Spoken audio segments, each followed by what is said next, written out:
everyone, and I am going to be filming my Victober wrap-up in the car.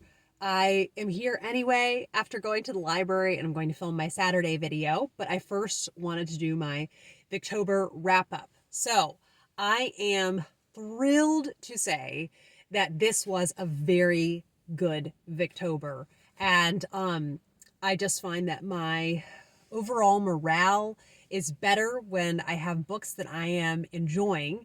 And I was just so grateful to get lost in books sometimes, and they were a lovely distraction. And I find that at the end of October, I'm simultaneously very sad because there's just something special about Victober, and it's not like I didn't get together in person with anybody else, for Victober. It just feels different. There's a real community spirit to it. There were several events that happened virtually, so that was really fun. And so there's this kind of come down after the end of it.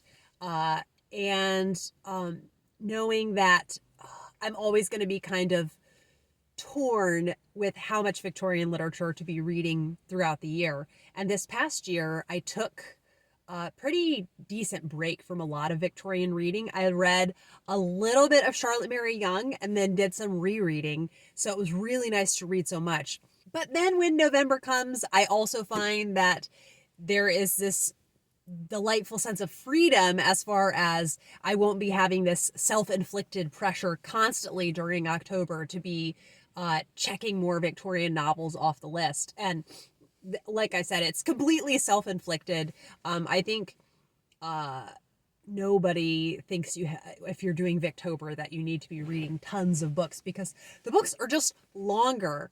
But I did end up having a great time. I think only actually one 5-star read, but that 5-star read, I'm just still so over the moon about it. And it's how I started the month off. And I'm surprised I didn't have kind of two 5-star reads, actually. I didn't have a come down after that, but I think it's because there was so much variety in what I was reading that I just felt energized and excited about it.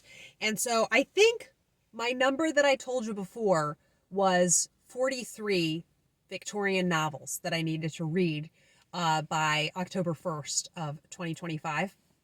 Just to hit my goal of 200. And I am now down to 32 to go. So big chunk knocked off there. And I think a way that I'm going to accomplish getting down to 0 by October 1st of next year is reading shorter books in addition to the lengthier, chunkier books. And I'm looking forward to telling you about everything that I read. So the first thing that I read was The Tower of London by W.H. Ainsworth. I did a brief post about this, and this is a book that covered one of the years that I'm totally taking a leaf out of Katie from Books and Things from her book, and I want to have a Victorian novel from every year to recommend to you. So this is one, I think it was 1840 is the year, and I fell completely in love with this book. Within the past year, I have new wind in my sails for historical fiction. Historical fiction before was falling into the fantasy camp where I would get overwhelmed by the world building, kind of learning. The world has had so many different eras and different ways that the world has been run in different places. And so it can be really overwhelming to take in all the information. And so something has happened, though, where it's kind of clicked and I'm more in the headspace to be open to reading about historical details. And this is set in the Tower of London. That kind of speaks for itself.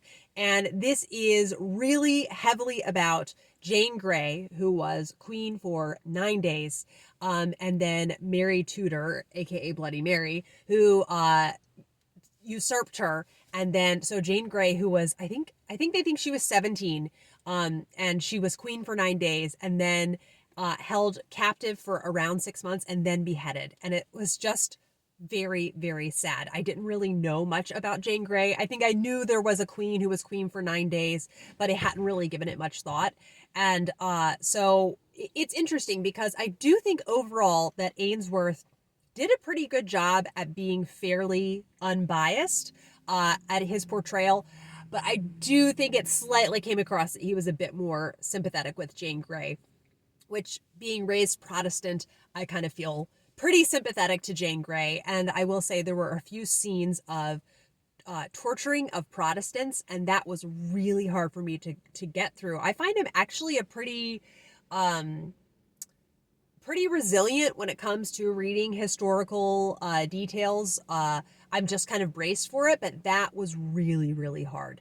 The torturing of Protestants, and just inflicting physical pain purely to get someone to recant it's just really hard for me to stomach. So what I really appreciated about this story is that it had a lot going for it. He put in the kind of the heart of the novel is the story of Jane Grey and then Mary Tudor and Mary taking over the Tower of London. But within that, it is such a rich tapestry of the architecture of the Tower of London. And I ended up watching a YouTube video that was a tour because I was just so interested in what it looked like. And there is so much that has happened there. I mean, the princes in the tower, so many sad things that have happened. So he also put a lot in about the history of the tower itself, the construction of it. There were several instances where I did get a bit bogged down, but considering that it was Victorian historical fiction, I was surprised at how engaged I was with it, because already a Victorian novel is one level removed, so then historical fiction is another level removed, and I just found myself completely compelled by this story. In addition to that, he also had some humor in there. There was Gog, Magog, and then Zeet, I think is how you would say it. And they were there for comic relief. And Zeet was a dwarf. And the way that he wrote him, though, I would be curious what others thought, kind of how respectful it was, how well it had aged. I found it really I found Zeet a really endearing character, and he had so much courage about him. And, there's some battles that take place, and I found him, he had so many winning ways about him, but was also comic relief. And I found him to be actually a pretty well-rounded character. So I appreciated that about it. So I'm forever grateful to Janelle from Too Fond of Books for recommending W.H. Ainsworth. I only wish I had not waited so long to read him and so that I could actually thank Janelle. But since she is no longer with us, I can't do that. So I am just forever grateful to her now, because I cannot wait to read more by Ainsworth. And for my, he wrote a lot kind of in the earlier half of the Victorian era. And so for my project of having a book read, or a book to recommend for every year, there are several more by him that would qualify for different years. And I'm really looking forward to reading more by him. So it's a new favorite Victorian novel. I loved it so much. And I do wish it would have had more about Jane Grey's earlier life, because you're just seeing her when she's come to the tower. And so that's, the end of her life. So I would have been interested if more of that had been included. But it was a pretty chunky novel. Maybe around 500 pages. So for Victorian, not that chunky. I'm looking at the time and it's 9 minutes, and I've only talked about that first book. So the next thing that I want to talk about is Charley's Aunt. And I hosted a play reading of this, and several booktube celebrities were there. Charley from Charles Heathcote, Roz from Scally Dandling About the Books, and Victober creator Katie Lumsden from Books and Things. It was such a delight to get to take in this play with all of them. And I had a small role that I read for, and it was just so much fun. And I think this play, I maybe prefer the Prude's, as far as Victorian comedies go. Probably the Prude's Progress is first, then The Importance of Being Earnest, and then this. But that being said, it was the experience that made it so much fun.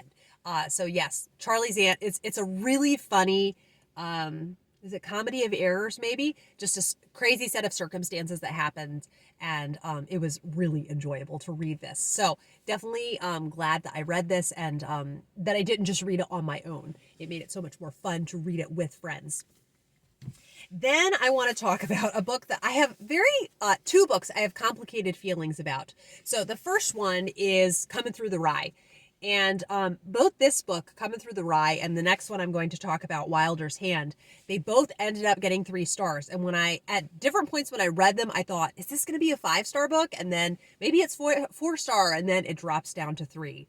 This was quite a roller coaster for me because I started reading it last Victober, and there are certain passages that are really lyrical descriptions, kind of contemplating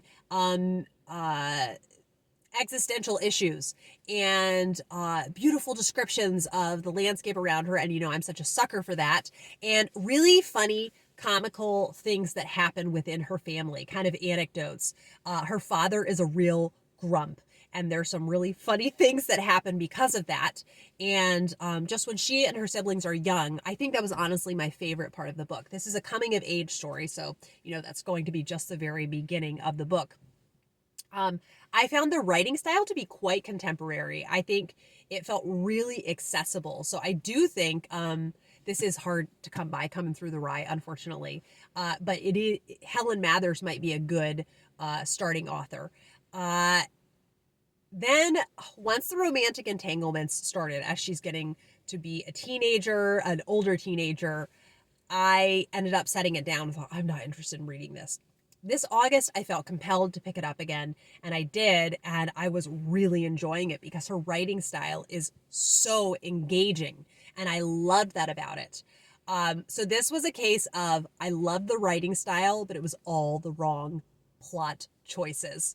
And it's one of those very, very frustrating it was like it was a caricature of a Victorian novel. It was one of those very frustrating. If somebody would have just had a conversation, this entire misunderstanding could have been completely fixed. It's like in, what am I trying to say? Far From the Madding Crowd. If somebody had just had a conversation, there's a couple instances of that in it.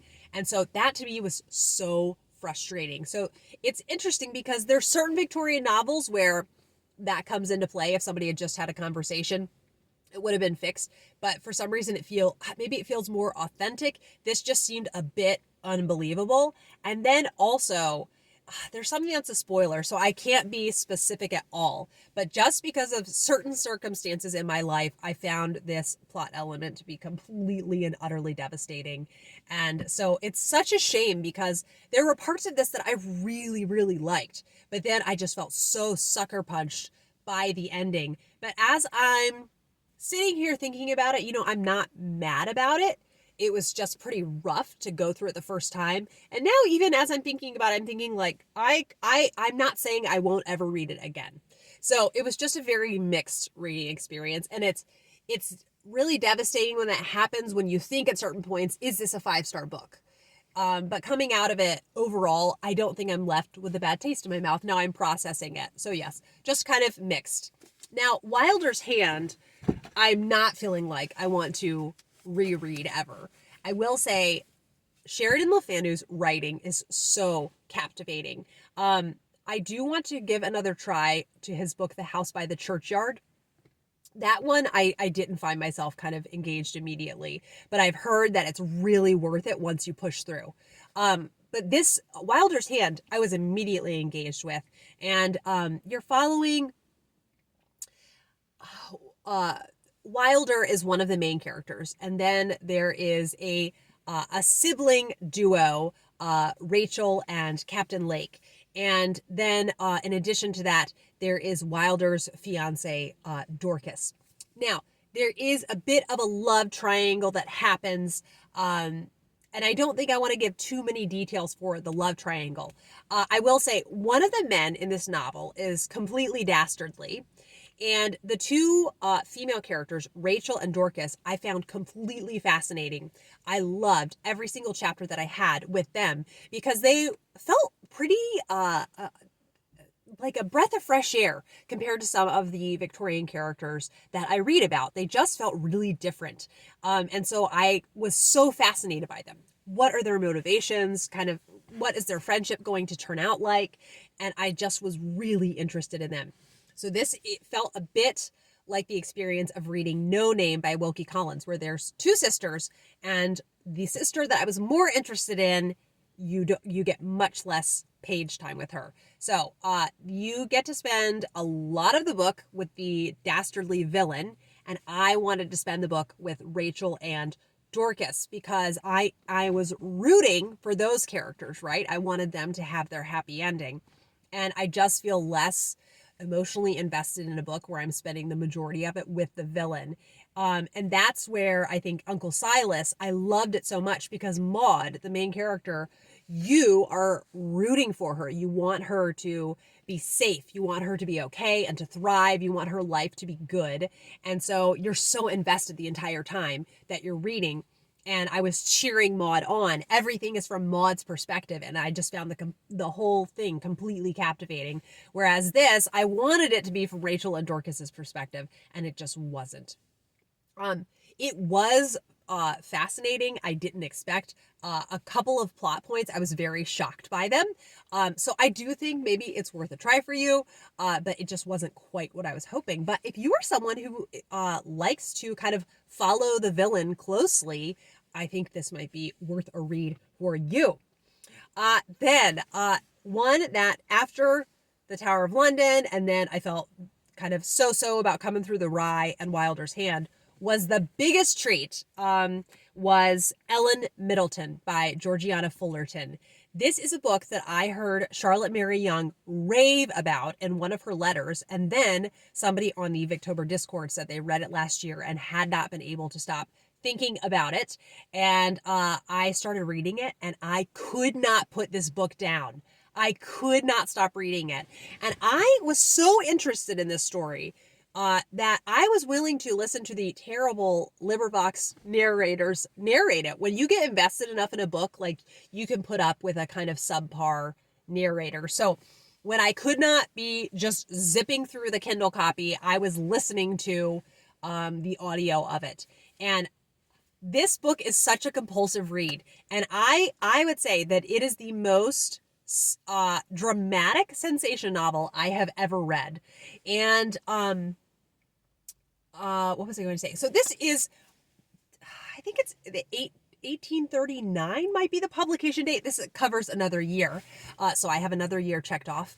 So it's not the official sensation novel era. So I think that scholarship about sensation novels have kind of boxed in the qualifications for a sensation novel to these specific years.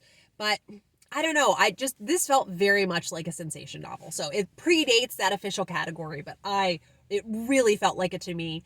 I'm trying to think of what to say. This also, it had one of the tropes to it that typically puts me off. And that's when someone is saying, let me tell you the story about my past. And they're narrating the story to you. To me, it instantly puts me more outside of the story, and I want to be just in the story. I want it to be happening present day, but that's how good the writing was. And there's a woman who looks clearly like things are not going well for her. A priest sees her as he is leading a service, and he goes to speak to her afterwards, and he knows she is not doing well, and he wants to see what he can do to help her. And so then she ends up starting to tell him her life story. And it was so dramatic. I don't even want to give away some of the dramatic details because it was just completely nuts and insane. It's not all that believable. I will say I didn't come out feeling like the characters felt so flesh and blood and so relatable, but it was just, as they say on the Backlisted podcast, it was a thumping good read. It was so fun. After the Tower of London took a lot of my reading bandwidth. I think I ended up giving about a week and a half to read the Tower of London, and I didn't really read much else except for some of Gaskell's letters, a couple short stories here and there. But I was willing to do that because the Tower of London was so good. Some books are just worth that investment. But that took a lot of my kind of mental bandwidth. So then to get stuck in the story of Ellen Middleton that I read in about 3 days because I could not put it down was so much fun. So that was just really fun. I don't know if it would live up to a reread. I hope it would. And after Joe on Discord said that she hadn't been able to stop thinking about it. I hope that's what happens to me, and at some point I can reread it. What was interesting too is it is a Catholic novel, and it was kind of comical in that it was putting in heavy theology, while also having this very kind of salacious plot. I will say it was a very theologically, it was a very fractured gospel that was in there. It was all about kind of what you can do to earn your salvation, which to me, it felt like how Protestants stereotype Catholic theology. It felt very much like the stereotype. So I would be interested if any Catholic friends read it, if they're like, oh no, this seems really off from what Catholic theology actually is. That's how it came across to me. There was a lot of talking about personally atoning for the deeds that had happened in your past. So I would be interested to speak with any others who have read it, who kind of were looking at the theological aspects of it.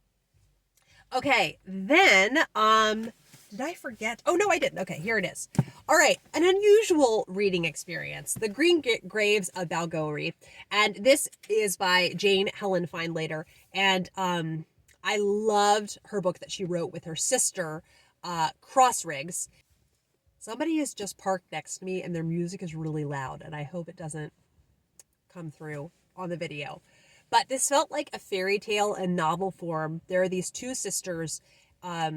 Their father, their father died when they were very young, and they have grown up with a devouring mother. If you know that psychological term, it's kind of a mother that wants her children to fail to thrive as independent adults. And I didn't love this book, but I didn't hate this book at all. It was, it was just very bare bones and sparse in the writing. There is not, it was really different than I was expecting. It felt so different than Crossrigs. Crossrigs kind of had this real romantic, whimsical style to the writing. So it was interesting. Maybe actually the other sister, I liked her writing a bit more. I did find there were some beautiful portions of it, and it was a really interesting and different story. It's very unforgettable. But I came out feeling really sad, because it is a sad story. And I shouldn't have been surprised. The title is The Green Graves of Balgowrie. But it does have a redemptive aspect to it at the end. It was also just very strange. Like, I was completely caught off guard by how strange and unusual it was. So I don't think I was kind of prepared for just how odd it was going to be. Okay, that car's loud music was driving me crazy, so I've moved to a different part of the parking lot. Anyway, yeah, this was a bit of a disappointment. It wasn't completely disappointing, and it was really fun to discuss it with my friends Sharon and Elizabeth. They both read it, and so that was definitely a positive aspect of it, but it is no Crossrigs. Okay, next is a book that I did wrap up in my first Saturday Book Musings episode, and that is Parables of the Cross. This was the other 5-star read. This book is just astounding in its way that it so incisively cuts through all of the fluff and things in life that can sidetrack you from what is really important, and how suffering and things of the world can just feel so weighty and heavy, and what really matters, getting to the heart of the matter, and told in such a beautiful way. It's just an astoundingly beautiful book that is so full of meaning. One of the most meaningful theological works I've ever read. Yes, so I loved it. Okay, then one that was a very 3-star experience for me, and that was the new Arabian Knights by Robert Louis Stevenson. And I think it's that I don't really, most of the time, enjoy reading short story collections. These are all stories that I would have thought, wow, that was an impressive short story. It was really, all of them were very skillfully told. All of them had interesting premises to them. But just to read an entire short story collection, I didn't enjoy reading it at that speed. I think it's where I would kind of want to read one a month, but then I always feel drawn to novels. And so then I kind of put off reading short stories. So I think I just struggle with reading them. But his writing is pristine, right? They were really interesting premises. So it was a couple collections, and the first collection, the name alone is very jarring, and it's called The Suicide Club.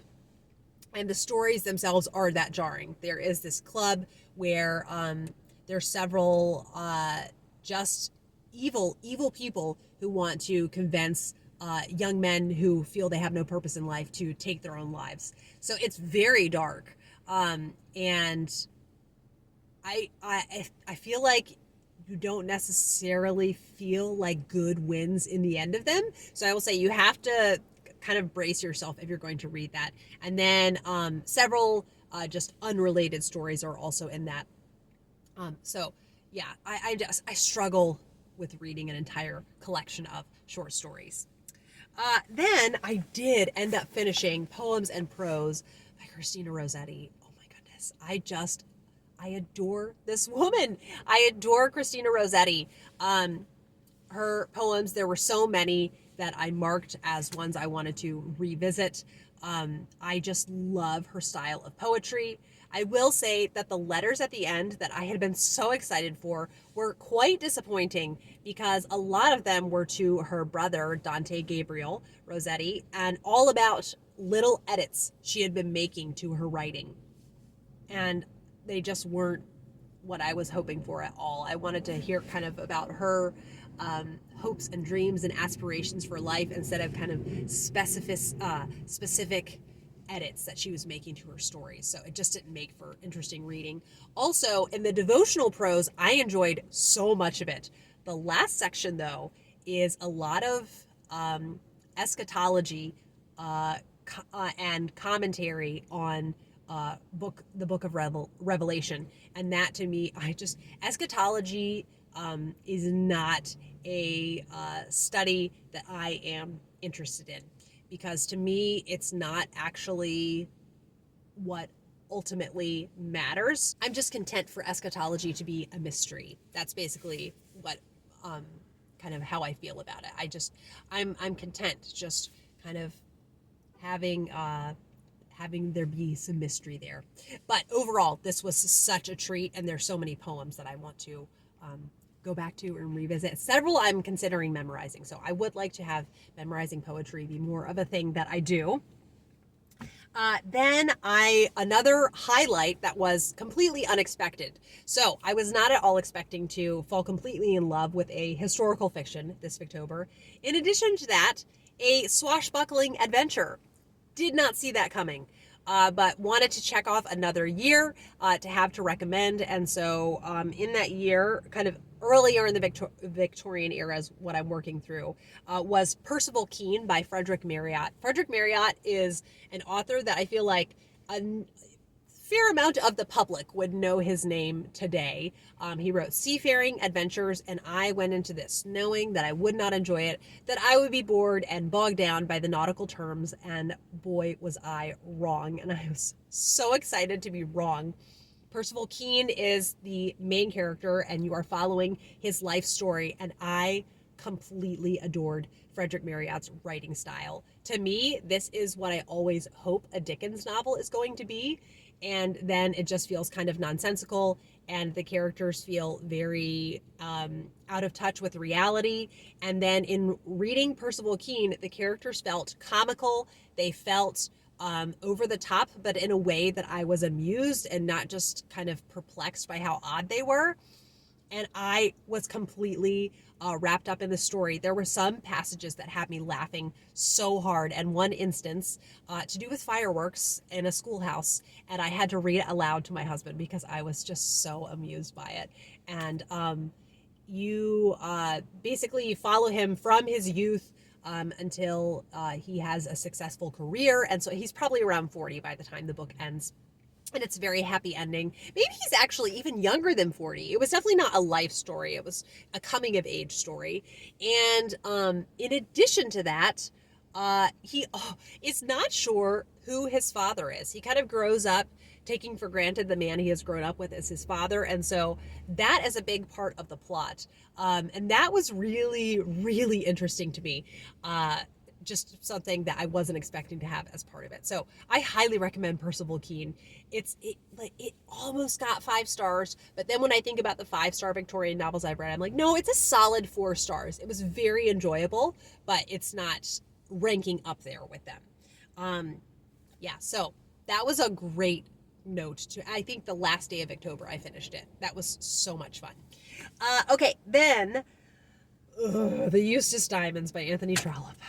So I ended up not really feeling in the mood for Sherlock Holmes, unfortunately. And I listened to The Eustace Diamonds on audio, and this is how I feel. I feel very monotone. It was a 3-star read. It was a 3-star read. But when you have a book that is close, pushing 800 pages, when you have a 3-star read that's pushing 800 pages, it does not feel 3-star. And I'm feeling really grumpy about the Pallisers series overall. I loved Can You Forgive Her? Loved it. And then Finn did not love it. And then I went into the Eustace Diamonds being like, this is one that some readers love. And I did not love it. It just felt very so-so. I just did not care that much about what happened to the characters, and the main crux of the novel, I was so annoyed at the main character about how she handled certain things, and I think this is a common frustration with readers of the Eustace Diamonds. I think I'm not alone in that. So here's the deal though. I really liked the characters of Plantagenet Palliser and Lady Glencora in Can You Forgive Her? Particularly Plantagenet. I'm usually more attached to the female characters, but I really liked him. So I know that Katie from Books and Things has said that the Prime Minister and the Duke's Children makes the entire series worth it. And so in good faith, I'm continuing, and I'm really grateful for wonderful audio recordings. I know some people are Timothy West, he's their Trollope guy, but David Shaw Parker is my Trollope guy. So I have splurged, and I'm doing these on audio. I don't think I would get through the Pallisers if it weren't for audio. But I have gone ahead and I've started I'm Phineas Redux, which is the next one, because I do not want to have that hanging over my head at the start of the new year. So, finished the Eustace Diamonds. It's checked off the list. It's, it is what it is. I kind of saw this coming with the Palliser series, but they're all on audio. So I'm starting to be limited in what Victorian fiction I have access to on audio. Starting to run out of options. So here we are, listening to the Pallisers. I just wanted to say thank you to everyone who participated in Victober. I really hope you read at least one thing that you really enjoyed, and you don't beat yourself up if you didn't end up reading as much as you wanted to. I think savoring at least one Victorian piece of fiction, and you can say that you had a great Victober. Really just love Victober. So next year will be the 10th, and it's very exciting. Thank you as always for watching, and I will be back with another video soon. Bye.